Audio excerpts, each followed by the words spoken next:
Toy sawang kut na lang ako chijuhin. Subscriber ho channel video lang. Nung ta kong diohin. Ke hoy kong ke pat na ko hile kaino he.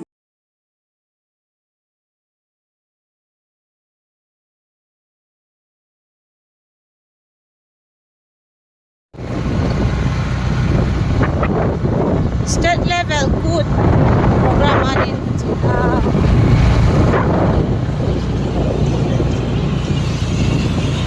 now teni amon katung tai peace ground ay amon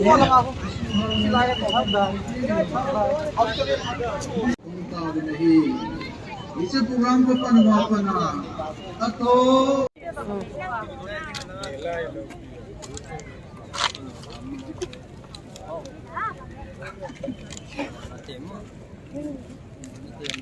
privileged to extend a warm and hearty welcome in the food festival. backstage lang hiện thế bôi giống hôn hông ta hao hao hao hao hồi hồi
Khente Cultural Troupe, Dorcas Band, is presenting us Butu Lang. Butu Lang is a popular dance of the painters community, a vibrant choreography.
bằng lẽ ngang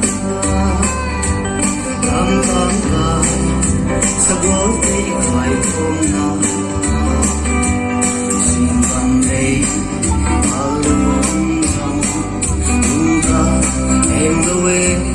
tăng ai sang em em dâu lên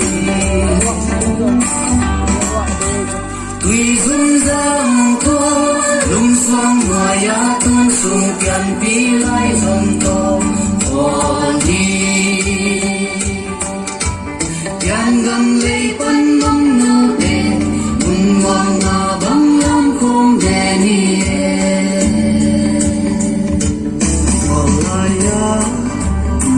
la khát ka vasa sak zo zo trong khát ka umo kile di ka taw ka gim chim ta tu lai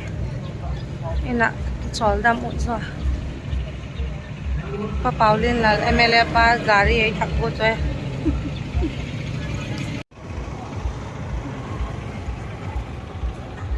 mi tam to gari tam to a zo tu ni kha backstage lama ka om ji ku kha blog ho hoi tak cha kong bol thei ta pu je ta che je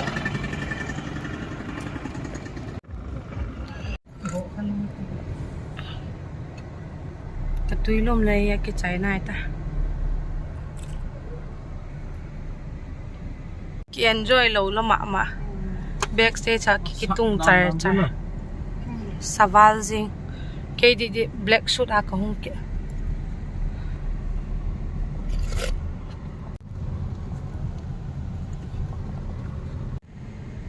mi chutam mai mo gincha khelin mi tam ma ma state level a tina na na chu na chu gari la dim jing